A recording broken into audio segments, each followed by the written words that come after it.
गोष्टी पाहिल्या, 2 कोरिन्थ 5:21 अशा या गोष्टी पाहिल्या. हबक्कूक 1:3-13 हे वचन आपण पाहिलीत.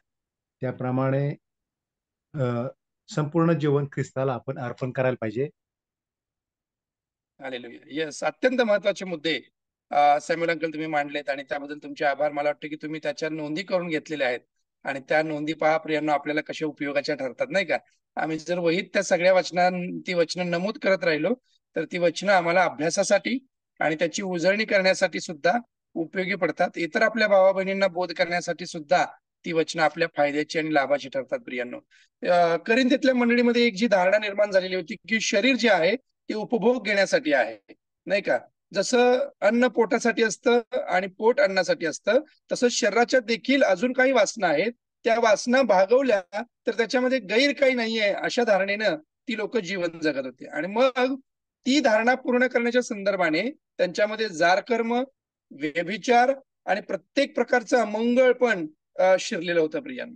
आणि मग ही बाब हाताळत असताना पौल त्यांना शरीराविषयीचं गांभीर्य समजावून देण्याचा प्रयत्न करत आहे आणि तो त्यांना सांगत आहे की करिंथकरांनो, तुमचं शरीर जे आहे ते देवाचं मंदिर आहे किंवा ते शरीर देवाचे अवयव आहेत आणि देवाचे अवयव परमपवित्र अशा परमेश्वराचे अवयव नेऊन तुम्ही कसबणीचे अवयव करावेत काय. म्हणजे एखाद्या अत्यंत घाणेरड्या कृतीने तुम्ही ख्रिस्ताला अमंगळ किंवा अशुद्ध करावं काय असा प्रश्न, उलट प्रश्न पौल त्यांना करत. आणि प्रियांनो हे समजून घेऊयात की हा प्रश्न करण्यामागे किंवा अत्यंत कठोरपणे बोलण्यामागे पौलाचा एकच उद्देश आहे की जे शरीर ख्रिस्ताने नवं केलेलं आहे, ज्या पापाच्या गुलामगिरीतून आणि बंधनातून या लोकांना त्यांनी सोडवलेलं आहे, ते शरीर त्यांनी ख्रिस्ताला पूर्ण समर्पित करावं नाही का.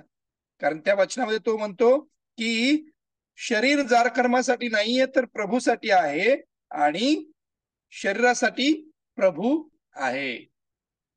आणि मग तुम्ही आणि मी देखील यातून शिकलेलो आहे की तुम्ही आणि मी ख्रिस्ताशी एकदेह होणं गरजेचं आहे. यज्ञ जसा तुम्हाला मला करायला सांगितलं, यज्ञामध्ये सगळं काही जळून खाक होतं नाही का, त्यातून वेगळं असं परत काही काढता येत नाही. जेव्हा आम्ही ख्रिस्ताला समर्पित होतो तेव्हा आमचं असं वेगळं काही त्यात राहणारच नाही. ते पूर्णतः त्या अग्नीत मिसळून जाईल. म्हणजे आमच्यामध्ये पूर्ण ख्रिस्त सामावलेला असेल. आमचा विचार, आमचा आचार, आमच्या कल्पना, आमच्या भावना, सगळं काही यामध्ये ख्रिस्त आम्हाला पाहायला मिळेल. त्या आगीतून तुम्हाला आणि मला वेगळं आमचं असं काही बाहेर पडणार नाही, तर पूर्णत्वाने ख्रिस्तच लोकांना दिसू शकेल, ख्रिस्तच लोकांना प्रदर्शित होऊ शकेल. या गोष्टी तुम्ही आणि मी काल शिकलेलो आहे. वचन 18 मध्ये जेव्हा तुम्ही आणि मी आलो तेव्हा आम्हाला पहिल्या 18व्या वचनाच्या पहिल्या विभागामध्ये असं वाचायला मिळतं की जार कर्माच्या प्रसंगापासून पळ काढ असं सांगितलेलं आहे. जिथं जिथं जार कर्माचा प्रसंग तुला सामोरा येईल किंवा जिथं जिथं तुला जार कर्म पाशात पाडू पाहिल किंवा तुला जाळ्यात ओढू पाहिल, तुला प्रभूपासून तोडण्याचा प्रयत्न करू पाहिल, तिथून तू तातडीनं पळ काढणं अगत्याचं आहे, गरजेचं आहे हे समजून घे. आणि मग जार कर्मापासून पळ काढ असं जेव्हा तुम्ही आणि मी म्हणतो तेव्हा पवित्र शास्त्रातील देवाची एक प्रिय व्यक्ती योसेफ हिचं उदाहरण तुमच्या माझ्या डोळ्यासमोर येतं नाही का. सगळी काही मोकळीक असताना, कोणीही विचारणार नसताना, सगळा अधिकार त्याच्याकडे असताना सुद्धा हे माझ्या परमेश्वराविरुद्धचं पातक आहे असं समजून त्याने तिथून पळ काढला प्रियांनो. आणि त्याचं प्रतिफळ त्याला मिळालं प्रियांनो. त्याऐवजी जर त्याने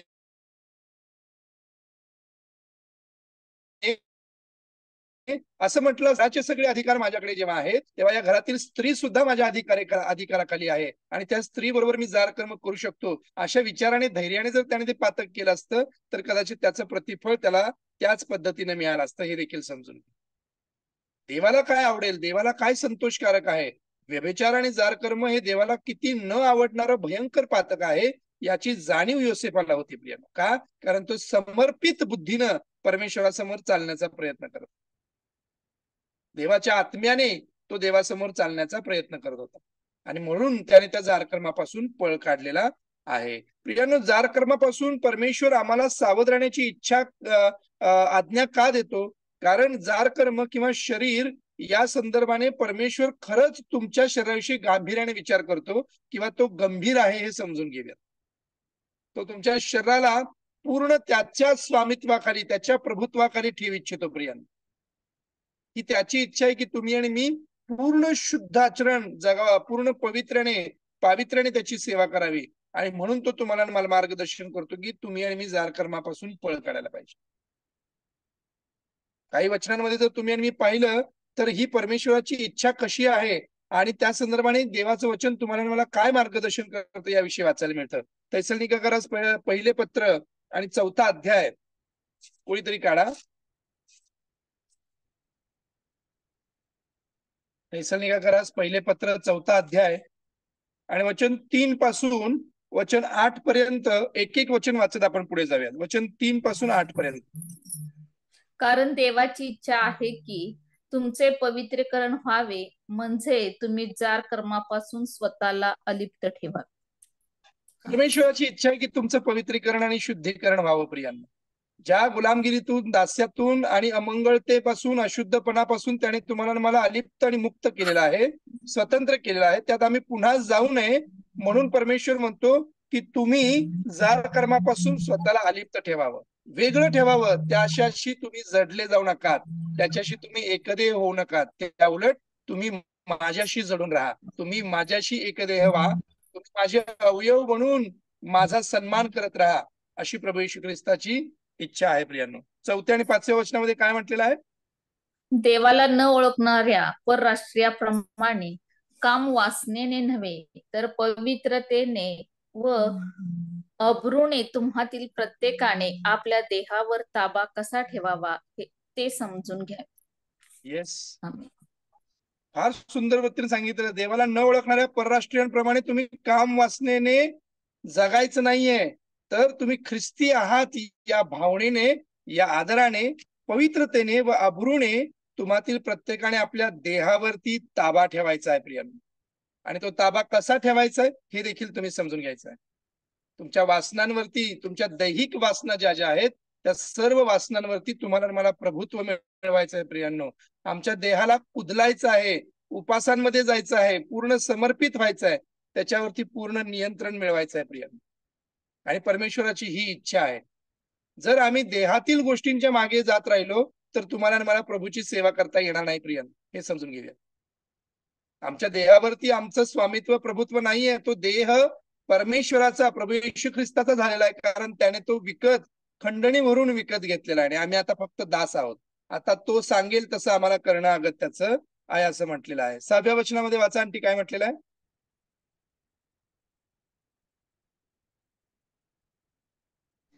कोणी ह्या गोष्टीचे उल्लंघन करून आपल्या बंधूचा गैरफायदा घेऊ नये, कारण प्रभू या सर्व गोष्टीबद्दल शासन करणार आहे, हे आम्ही तुम्हास अगाऊ सांगितले होते व बजावलेही होते. आमेन. कोणीही या गोष्टींचं उल्लंघन करू नये असं म्हटलेलं आहे. कोणालाही याची मुभा नाहीये प्रियांनो. पालक वर्ग, वडील वर्ग, मंडळीतील सर्वसाधारण सभासद, नव्याने जन्मलेली, नव्याने विश्वासात आलेली व्यक्ती, कोणीही जी ख्रिस्ताचं नाव घेऊन, ख्रिस्ताचं बिरुद घेऊन जगते प्रियांनो, त्या कोणालाही अशा प्रकारचे उल्लंघन करण्याची मुभा नाहीये. आणि जर अशा प्रकारचं पातक कोणाकडनं होत असेल तर आमचा प्रभू अशा लोकांना शासन करणार आहे, हे देखील तुम्ही आणि मी समजून घेऊया.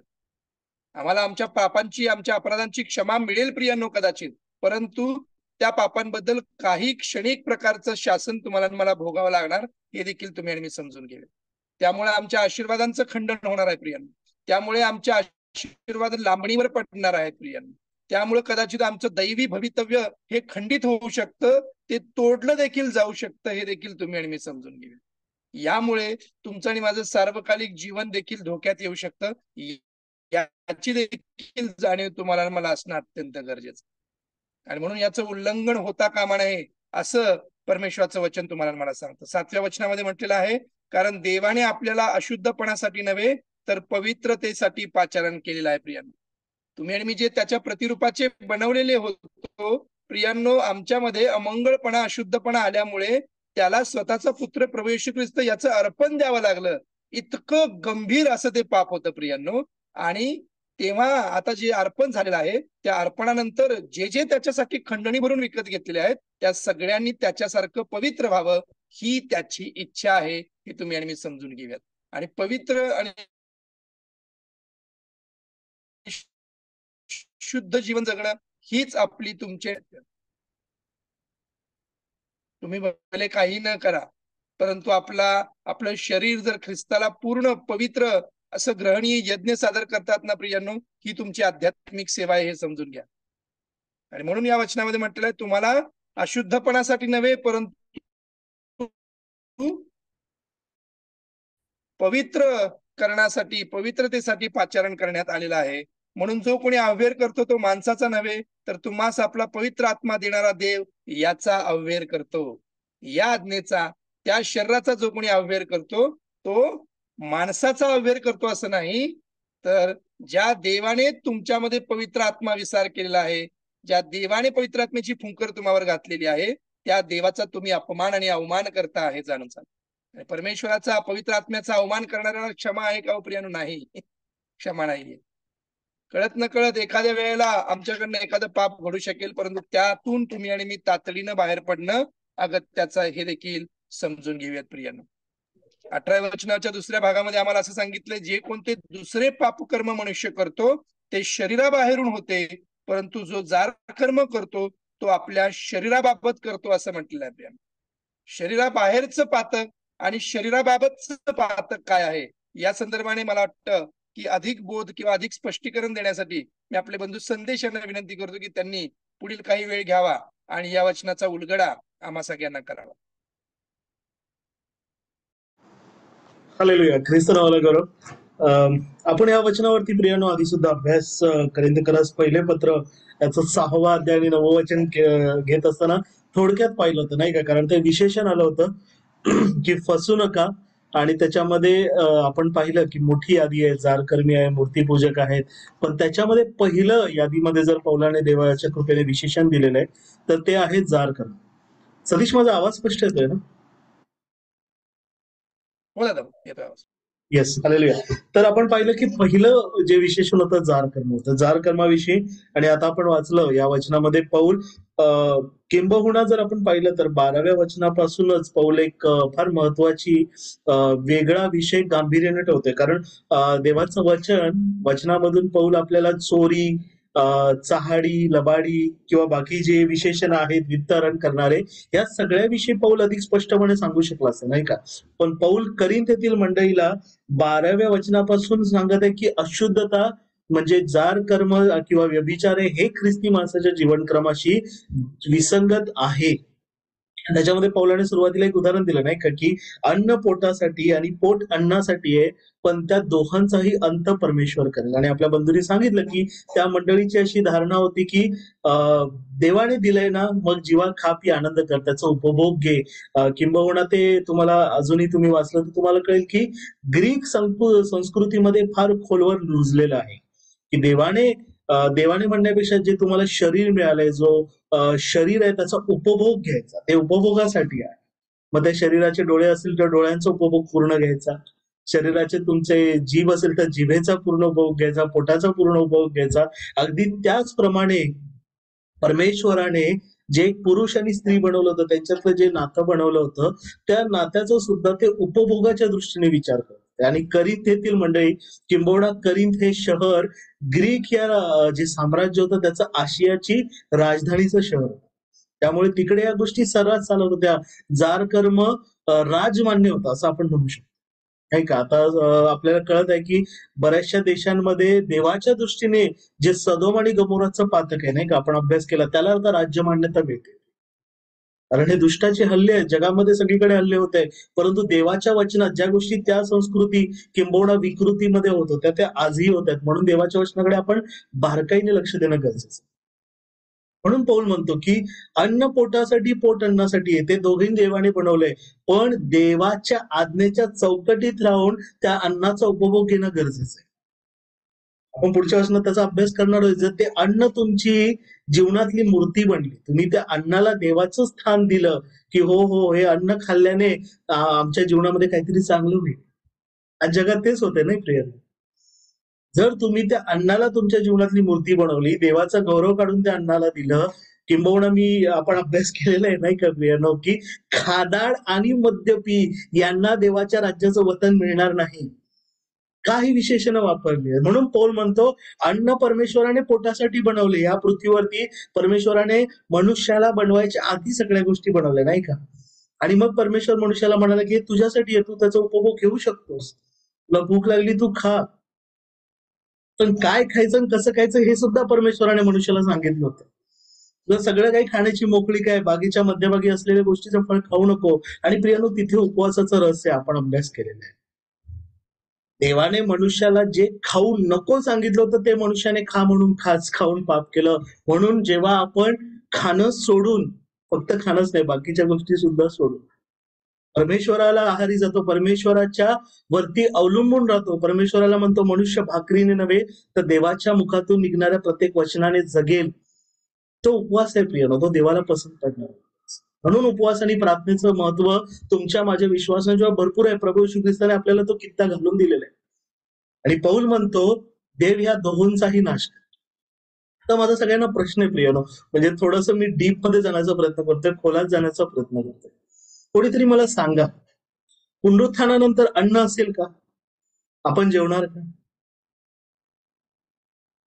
बायबल स्टडी करतोय म्हणून विचारतोय, पुनरुत्थानानंतर अन्न आणि पोट या दोन्ही गोष्टी असणार का?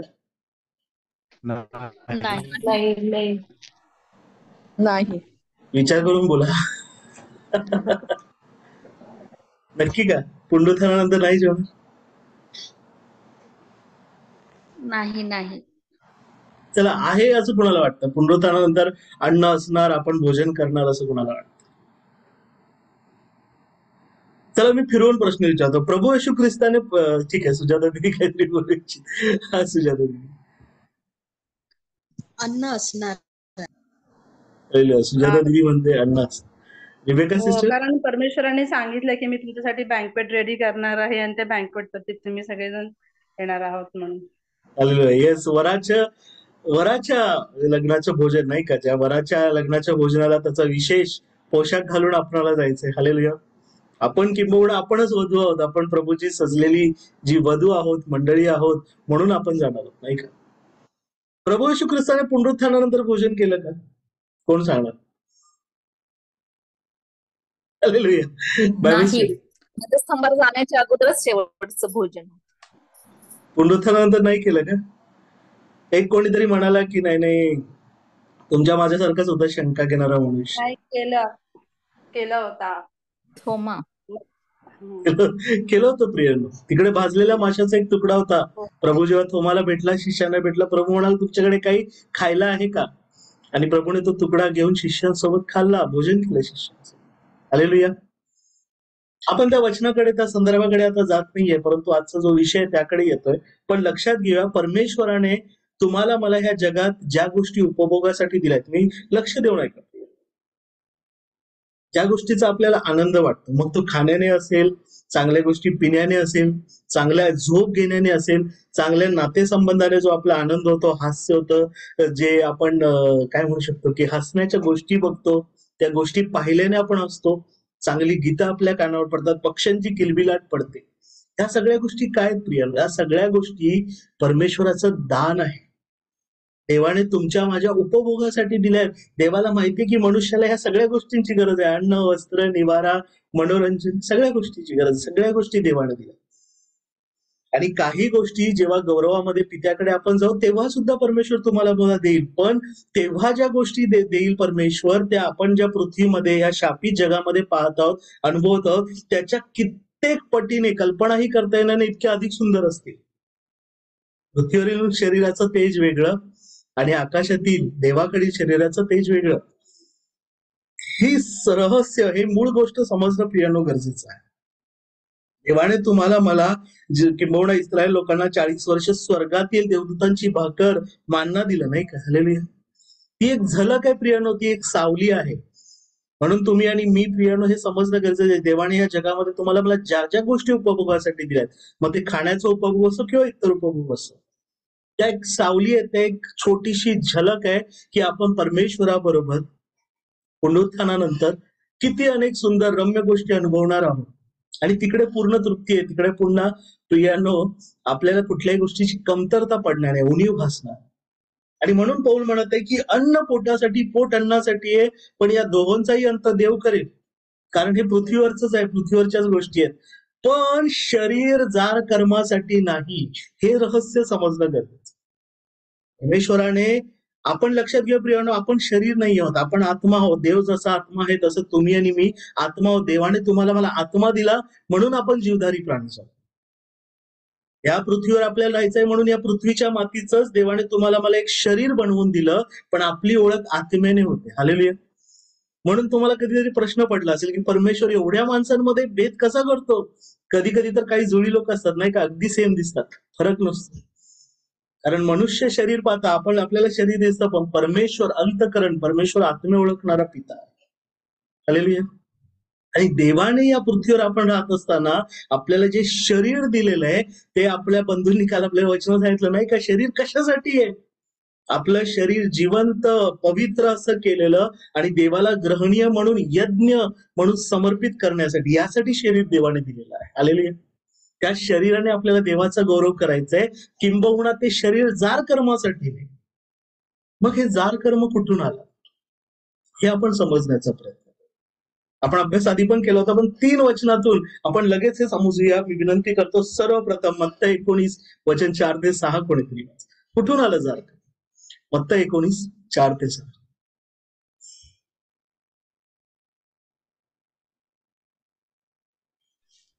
त्याने उत्तर दिले, तुम्ही वाचले, वाचा.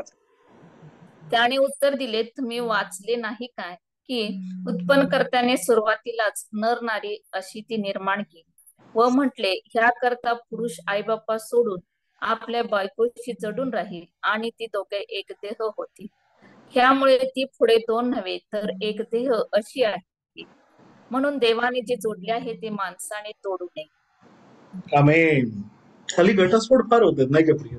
आधी सुद्धा होत होते, हल्ली संख्या वाढलेली आहे. आणि तेव्हा बरेचदा पालक काउन्सिलिंग करताना, समजावताना हे वचन सांगतात. देवाचं वचन फार महत्वाचं आहे, कारण देवाच्या वचनामध्ये प्रभू येशू ख्रिस्त जेव्हा त्याला फरीसी शास्त्र्यांनी प्रश्न विचारला, त्याची परीक्षा घेतली, तेव्हा ख्रिस्त त्यांना म्हणत आहे, तुम्ही वाचलं नाही काय? जो उत्पन्न करताय तुमचा माझा परमेश्वर आहे, त्याने सुरुवातीलाच नर बनवला आणि त्या नराच्या फासळीतून, त्याच्या शरीरातून, त्याच्या देहातून प्रत्यंग घेऊन त्याच्यापासून नारी बनवली. नरापासून बनवलेली नारी, आदामपासून हवा, अशी परमेश्वराने बनवली. का बनवली परमेश्वर? कारण वचनामध्ये लिहिलेलं आहे, याकरता पुरुष आई बापा सोडून आपल्या बायकोशी जडून राहील. यापुढे ते 2 युनिट नाहीये, ती दोघं एक देह होतील, ते एक शरीर आहे. परमेश्वराने हे का केलं? मान्य की चला आदाम एकटा होता, आदामाला त्या सर्व प्राण्यांमध्ये त्याला अनुरूप असा सहकारी मिळाला नाही, मदतनीस मिळाला नाही. मी जोक म्हणून बोलतोय प्रियानो, परमेश्वराने आदामाला स्त्री का दिली? केवळ मदतनीस म्हणून दिली का? की बाबा तिने त्याच्या घरी घरची कामं करावी, घर साफ ठेवावं, हालेलुया, झाडू लादी भांडी जेवण, याच्यासाठी दिलं का? नाही प्रिय. परमेश्वराने वचनामध्ये लिहिलेलं आहे, ती दोघे यापुढे ती 2 नव्हे तर ती एक देह अशी आहेत. आणि याचं रहस्य फार मोठं आहे. आपण ते रहस्य वचनातून शिकूया. मी विनंती करतो, इफिस्करास पत्र 5वा अध्याय वचन 30 ते 32 कोणीतरी वाचा. आणि सगळ्यांनी, तरुणांपासून वृद्धांपर्यंत, आज सगळ्यांनी लक्ष देऊन ऐका, हे वचन फार महत्वाचं. इफिस 5 30 ते 32. कारण आपण ख्रिस्ताच्या शरीराचे अवयव आहोत. ह्यास्तव पुरुष आपल्या आई बापांना सोडून आपल्या पत्नीला जडून राहील आणि ती उभयता एक देह होतील. हे रहस्य मोठे आहे, पण मी ख्रिस्त व मंडळी यांच्या संबंधाने बोलतो आहे. तथापि बस थँक्यू शर्मा. पौल इफिसियातील मंडळीला नाही का, आशियातील अजून एक दुसरी मंडळी, करीनच्या बाजूची मंडळी, त्यांना पौल सांगत आहे की म्हणून देवाचं वचन सांगतं की आपण ख्रिस्ताच्या शरीराचे अवयव आहोत. आपलं शरीर ख्रिस्ताच्या शरीराचा अवयव आहे. आणि पुढे म्हटलेलं आहे की देवाने पुरुष आणि स्त्री असे निर्माण केले की पुरुष आपल्या आई बापांना सोडून आपल्या पत्नीला जडून राहील, की उभयता एक देह होतील, वेगळं शरीर नाही. तर माझा सगळ्यांना प्रश्न आहे, आपण चर्चा करूया. परमेश्वराने आदामाला हवा दिली, मदतनीस म्हणून दिली. मग परमेश्वराने त्यांना एक देह होण्यासाठी आशीर्वाद का दिला? एक विवाहाचं नातं पती पत्नीमध्ये का बनवलं? कोण सांग? अगदी चुकलं तरी चालेल प्रियानो, पण ही गोष्ट समजणं फार गरजेचं आहे. एक नर आणि नारी, आदाम आणि हव्वा यांचा परमेश्वराने विवाह करून, विवाहाचं नातं बनवून त्यांना आशीर्वाद का दिला? कारण देवदूत तर विवाह करत नाहीत. प्रभूने सांगितलेलं आहे, स्वर्गामध्ये देवदूत विवाह करून घेत नाहीत, विवाह करून देत नाहीत. मग परमेश्वराने तुम्हाला मलाच हा एवढा मोठा आशीर्वाद, मी म्हणेल एवढी एक दान मनुष्य जातीला परमेश्वराने का दिलं? दानच आहे, नाही का? कारण नर आणि नारी, पुरुष आणि स्त्री एकत्र येतात, त्यांचं एक कुटुंब होतं. जमिनीमधून एखादं झुडूप जसं वरती येतं त्याप्रमाणे त्यांच्यापासून लेकरं होतात, मोठं झाड होतं, शाखा फुटतात. हालेलुया. मी काल कॅल्क्युलेशन करत होतो प्रियानो, माहितीये का? अब्रामापासून इसाहक आणि याकोब याच्यापासून, अब्रामापासून जो इसाहक झाला, इसाहकाला याकोब झाला, एक एक एक असं त्यांचं ते कुटुंब पुढे सरकत होतं. अब्रामाला इसाहक, अभिवचनाची संतती, इसाहकाला अभिवचनाचा जो संतती होता तो याकोब होता, त्याला तो आशीर्वाद. पण याकोबानंतर पाहतो की 12 पुरुष, आणि 12 पुरुषांपासून 430 वर्षानंतर ते मिस्रातून निघाले, तेव्हा त्यांची संख्या मी लिहून ठेवली आहे, 6,03,550. हालेलुया. कृतिका म्हणते, मनुष्याच्या पिढ्यानपिढ्यांनी परमेश्वराची आराधना स्तुती करावी, नाही का? पती पत्नीच्या नात्याद्वारे जी लेकरं तयार होतात, बहुगुणित होतात, फलद्रूप होतात. अगदी बरोबर उत्तर आहे. म्हणून परमेश्वराने पुरुष आणि स्त्रीचं एक नातं, एक पवित्र विवाहाचं नातं. अजून काय कारण असेल? ह्या कारणा व्यतिरिक्त काय वाटतं? स्वैराचार होणार नाही ना. पण एकच आदाम होता, आदाम कोणाबरोबर स्वैराचार? आदामाला परमेश्वर दुसरा आदाम सुद्धा देऊ शकला असता, भाऊ सुद्धा देऊ शकला असता. आदामाला परमेश्वराने अनुरूप अशी स्त्री का दिली? काय वाटतं? विचार करूया. आपण जे वचन वाचलं, ठीक आहे, हरकत नाही. कोणी बोलू इच्छित? येस, विद्यात आहे. कारण ख्रिस्त हा म्हणजे मंडळी काय ख्रिस्त हा, आणि आपण मंडळी म्हणजे वधू आहोत त्याची. ख्रिस्त हा म्हणून येस, आपण थँक्यू विद्यात. ख्रिस्ताशी जगून राहावं म्हणून. Yes, thank you विद्यात. हिरे साहेब, तुम्ही काय बोलू इच्छिता? कारण देवाला जन्म घ्यायचा होता पृथ्वीवरती. हालेलुया. स्त्रीच्या बायबल स्टडीमध्ये थँक्यू हिरे साहेब, अगदी बरोबर. बायबल स्टडीमध्ये फार सुंदर अभ्यास करणारे, देवाची कृपा आहे, देवाचे लोक तयार होतात. सगळी उत्तरं बरोबर आहे. तुमच्या आदाम आणि हव्वेच्या संततीतून परमेश्वराने आदाम आणि हव्वा पाप करायच्या आधी, सृष्टीच्या आरंभापासूनच सृष्टीच्या तारणाची योजना परमेश्वराने बनवली. परमेश्वराला माहित होतं मनुष्य प्राणी पातक करणार, आणि म्हणून आदामाचं बीज नाही, परंतु स्त्रीच्या गर्भापासून एक देवाच्या पवित्र आत्म्याच्या कृपेने, पवित्र आत्म्याच्या छायेने जो ख्रिस्त या जगामध्ये येणार आहे, हालेलुया, मनुष्याचा पुत्र म्हणून. त्यासाठी सुद्धा त्या पुरुष आणि स्त्रीने विवाहाचं नातं होणं, जडून राहणं, एकदेव होणं गरजेचं. पण सगळ्यात महत्वाचं रहस्य आपण समजून घेणं गरजेचं आहे. कारण मला वाटतं एका ठिकाणी परमेश्वर म्हणतो, नाही का, योहान म्हणतो की तुम्ही असं आपल्या मनात आणू नका, आम्ही अब्रामाची संतान आहे. देवाची इच्छा असेल, देव त्याची संतान दगडापासून पण बनवू शकतो. हालेलुया. मनुष्याची गरज नाहीये मोठी संतान बनवण्यासाठी, मोठी सेना उभारण्यासाठी. परमेश्वर हाडांपासून पण सेना उभी करू शकतो. आपण यहेजकेलच्या पुस्तकात अभ्यास केला. पण परमेश्वर तुम्हाला, मला, मनुष्य जातीला एक गोष्ट दाखवत होता, एक शिकवत होता. लक्षात घेऊ, आपण पवित्र शास्त्र का अभ्यास करतो? ते पुढे होणाऱ्या गोष्टीची सावली, आणि ती कोणती गोष्ट आहे? संबंध पवित्र शास्त्र पित्याचं तुमच्या माझ्यावरील प्रेम प्रकट करतं. ते कुठं प्रकट झालेलं आहे? प्रभू येशू ख्रिस्तामध्ये, त्या तारणामध्ये. आणि ते प्रभू येशू ख्रिस्तामध्ये तुमचं माझं तारण म्हणजे मंडळी, जी ख्रिस्ताची वधू आहे, प्रकटीकरणामध्ये ती वधू आणि वर कोकऱ्याचं लग्न त्या वधू बरोबर होणार आहे. तो विवाह, ते नातं, ते पुढे वेगळे नाही, ते एक देह आहे. ते एक देह कसे होणार त्याची झलक तुम्हाला आणि मला पिढ्यानपिढ्या दिसावी म्हणून देवाने पती आणि पत्नीचं पवित्र नातं निर्माण केलं. हालेलुया. पती आणि पत्नीचं अकाउंट कसं असतं? सगळं सेम असतं. हल्ली तसं होत नाही, पण देवाला काय अपेक्षित आहे? पती आणि पत्नी एक देह आहेत. म्हणजे पतीचं डोकं दुखलं तर पत्नीला औषध घ्यायला लागलं पाहिजे. पत्नीला त्रास झाला तर पतीला सुद्धा कळ उठली पाहिजे. दोघांचं अकाउंट सेम, दोघांचं कुठे काही पासवर्ड लपवून ठेवण्याची गरज नाही. सगळ्या गोष्टी त्या दोघांच्या एकमेकांसमोर पारदर्शक असल्या. देवामध्ये एक पवित्र नातं, एक देह असणं, हे परमेश्वराला अभिप्रेत आहे, जे ख्रिस्तामध्ये प्रकट होणार आहे. पण असं झालं नाही. हे आपण वचनामध्ये वाचलं. म्हणून पौल म्हणतो की कुठलंही दुसरं पातक असेल ते मनुष्य स्वतःच्या शरीराबाहेर करतो, कारण त्याचा दुसऱ्या व्यक्तीबरोबर बोलण्याद्वारे करण्याद्वारे संबंध येतो. पण जे शरीर परमेश्वराने दिलंय, लक्षात घ्या, एकदा पुरुष स्त्रीशी जडून राहिल्यावर त्या पुरुषाला स्वतःच्या शरीरावर अधिकार नाही, तर त्याच्या पत्नीला आहे, आणि पत्नीला पण स्वतःच्या शरीरावर अधिकार नाही, तिच्या पतीला आहे. आणि तुमचं शरीर देवाच्या गौरवासाठी. आणि हे शरीर घेऊन जेव्हा त्याची भेळ मिसळ करतात, म्हणून त्या भेळ मिसळ शब्दाला आपण अभ्यास केलेला आहे. काय म्हटलं जातं, शब्द वापरला तो व्यभिचार. व्यभिचाराचा अर्थ होतो भेळ मिसळ. तो भेळ मिसळ जी केली जाते तेव्हा प्रियनो ते जार कर्म ठरते. आपण त्याचं एक छोटस उदाहरण वाचून थांबूया. मी विनंती करतो. गणना, सर्वप्रथम गणना याचा 23वा अध्याय वचन 20 ते 25 कोणीतरी वाचा. गणना 23, 20 ते 25.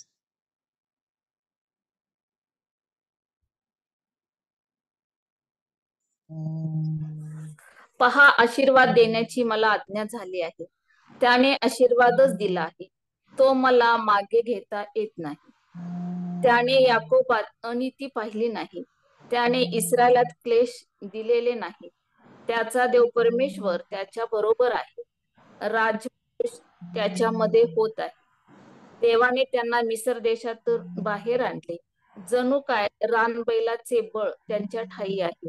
याकोबावर काही मंत्र तंत्र चालावयाचे नाही, इस्रायलावर काही चेटूक चालावयाचे नाही. यथाकाळी याकोब व इस्रायल ह्यांच्याविषयी असे म्हणतील, देवाने केवढे कार्य केले. हा वचन 24 आणि 25 सुद्धा वाचा.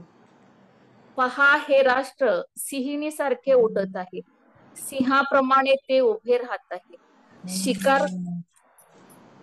शिकार भक्षण करीपर्यंत, वधलेल्यांचे हृदय पाषाण करीपर्यंत ते बसावयाचे नाही.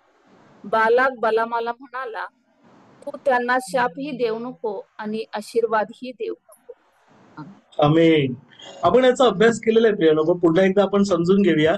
इस्रायल जेव्हा कनान देशाच्या जवळ आले, यार्देन नदीच्या पूर्व किनारी मोवाब देशाच्या वाळवंट म्हणजे मैदानामध्ये, मोवाबाच्या मैदानामध्ये ते आपल्या डेऱ्यांप्रमाणे बसले होते, तेव्हा मोवाबाचा जो राजा होता बालाक, तो घाबरला. कारण त्याने अनुभवलं होतं की गेल्या मागील 30 ते 40 वर्षामध्ये इस्रायलासमोर कोणी टिकलं नव्हतं. म्हणून त्याने जो बलाम होता, शकून मूर्त पाहणारा जादूगार होता, त्याच्याकडे गेला. त्याला म्हणाला की तू इस्रायलला शाप दे. तो वेगवेगळ्या ठिकाणी जाऊन त्याने प्रयत्न केला बलामा. हालेलुया. पहिली गोष्ट म्हणजे देवाने त्याला जाऊच दिलं नाही, देवाच्या आज्ञे विरोधात गेला. आणि मग गेल्यानंतर सुद्धा बलामाने जेव्हा इस्रायलला शाप देण्याचा प्रयत्न केला, तेव्हा परमेश्वराने इस्रायलासाठी बलामाच्या मुखातून आशीर्वादच उच्चारले. हालेलुया.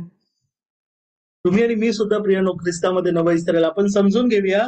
बलाम म्हणतो की परमेश्वराला इस्रायलात अनिती किंवा क्लेश दिसले नाही, म्हणून याकोबावर काही मंत्र तंत्र चालणार नाही, इस्रायलावर चेटूक चालायचं. बालाक इतका कंटाळला, म्हणाला तू इस्रायलला आशीर्वाद सुद्धा देऊ नको, शाप सुद्धा देऊ नको. पण एक मागला दरवाजा होता, जो बलामाने त्या शकून मूर्त पाहणाऱ्या जादूगाराने बालाकाला दाखवला. तो म्हणाला, हे इस्रायल देवाने आपल्या तळहाताच्या फोडासारखं जपलेलं राष्ट्र, हे देवाचे लोक आहेत जे तुम्ही आणि मी आहे. स्त्रीला, मातेला, आपल्या दुभत्या बाळाची विसर पडेल, पण परमेश्वराला यांचा विसर पडणार नाही. देवाचे लोक आहेत, त्यांच्या भोवती देवाचं कुंपण आहे. जर ह्यांचा संहार करू शकतो तर परमेश्वरच करू शकतो. एक मागला छोटा दरवाजा आहे, एक मागली छोटी फट आहे, एक मागलं छोटं पातक आहे, ते तू यांच्यामध्ये पाठव. मग आपल्याला काही करायची गरज नाही, कारण हे इतकं भयंकर पातक आहे.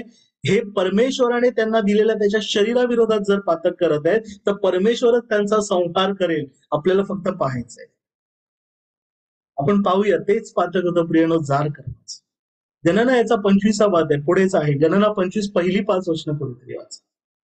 गणना 25 1 ते 5. इस्रायल लोक बवाल पौराची उपासना करतात. इस्रायल लोक शिट्टीमात राहत असता ते मोवाबी कन्याशी व्यभिचार करू लागली. त्या स्त्रिया त्यांना आपल्या देवाच्या यज्ञास बोलावू लागल्या. तेथे ते भोजन करून त्यांच्या देवांना नमन करू लागले. अशा प्रकारे इस्रायल लोक बवाल पौराच्या भजनी लागले. म्हणून परमेश्वराचा कोप त्यांच्यावर भडकला आणि परमेश्वर मोशेला म्हणाला, लोकांच्या सर्व प्रमुखांना पकडून परमेश्वराकरिता त्यांना भर दिवसा फाशी दे, म्हणजे परमेश्वराचा इस्रायलावर भडकलेला राग जाईल.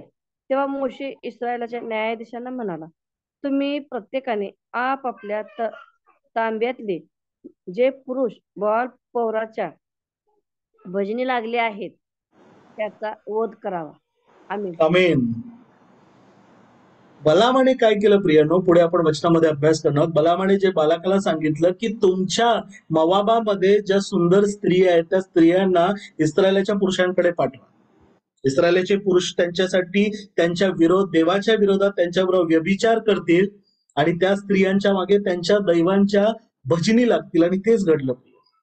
जार कर्म केलं. आणि काय झालं आपण पाहतो की परमेश्वराचा कोप त्यांच्यावर भडकला, मरी इस्रायलामध्ये पसरली. तुम्ही जर पुढे वाचाल तुम्हाला कळेल की त्यांच्यामधील या मरीने 24,000 पुरुष मरण पावले.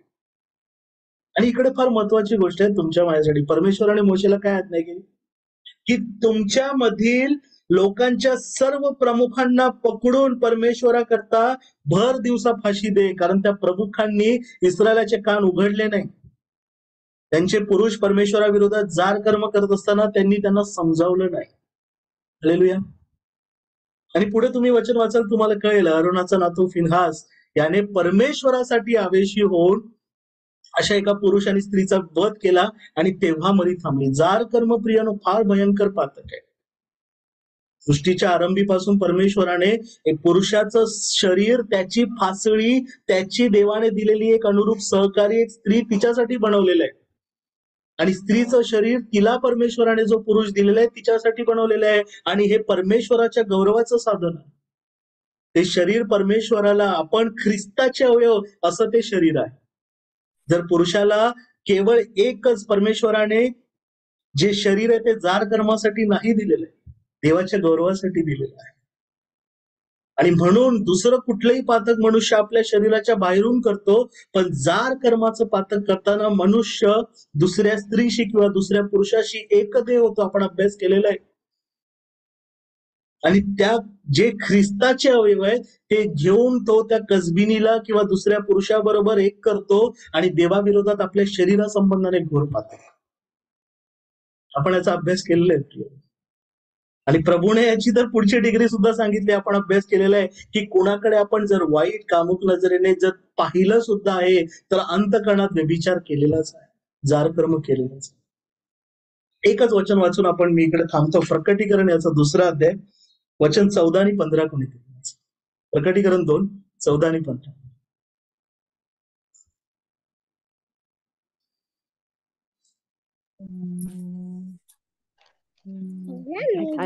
तथापि तुला थोड्या गोष्टीविषयी दोष देणे मला प्राप्त आहे.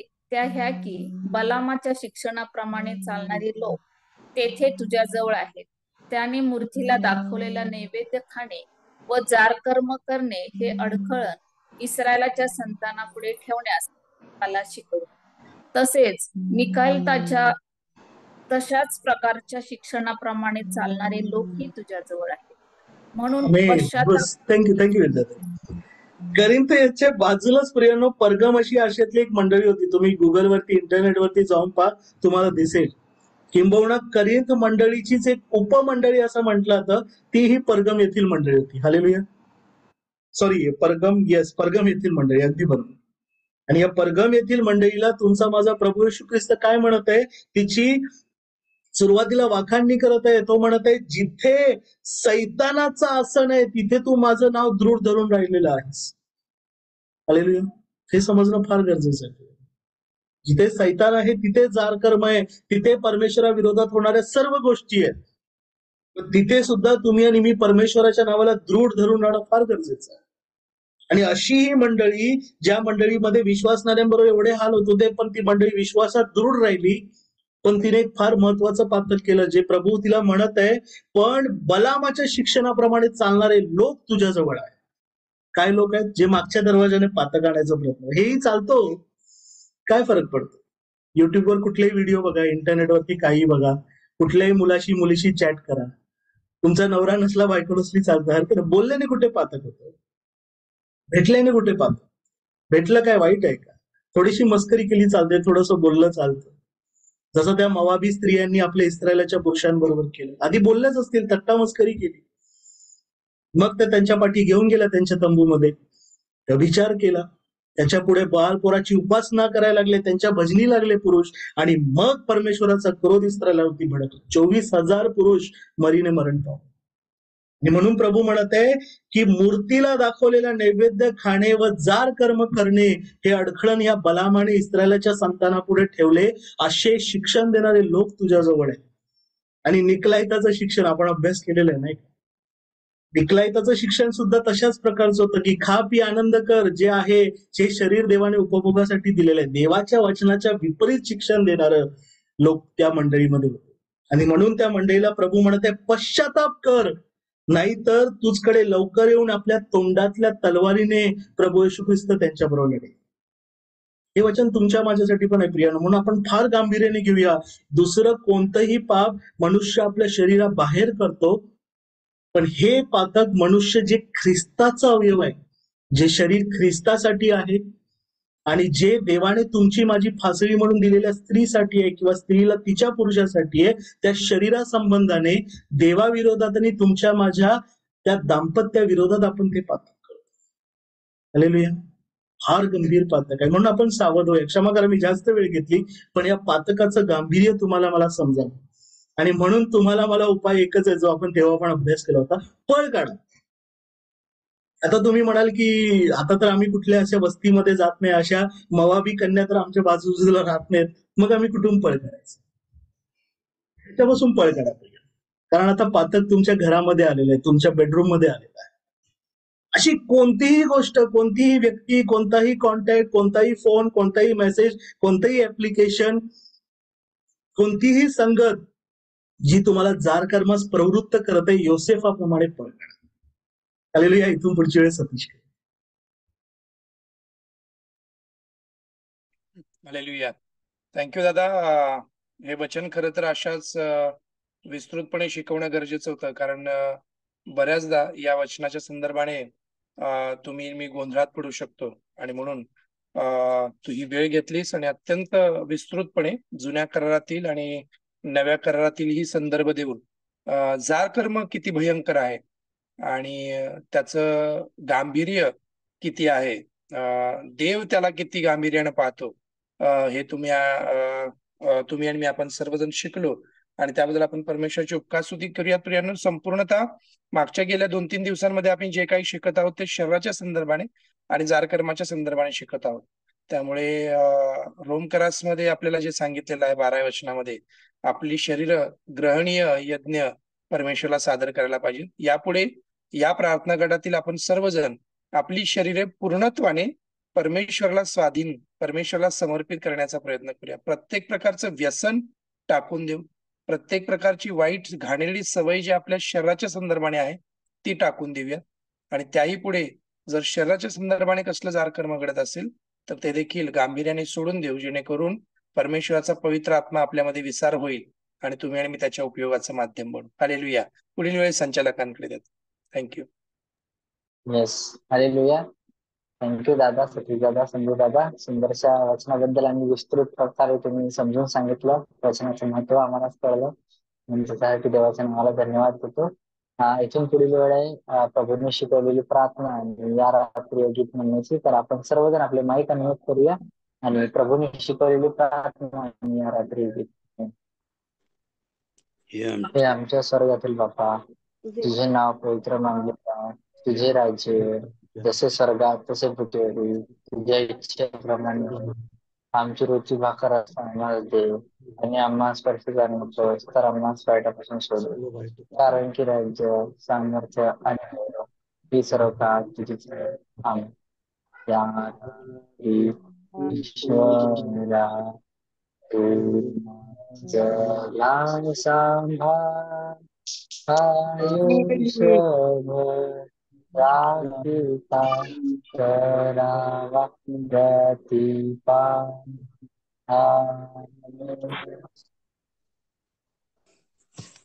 Hallelujah. Praise the Lord. Good night सर्वांना. Hallelujah. Praise Lord. Good night. Praise the Lord. Good night. Praise the Lord. Hallelujah. Thank you, Praise Shravan. Good. God. Good God night. bless you.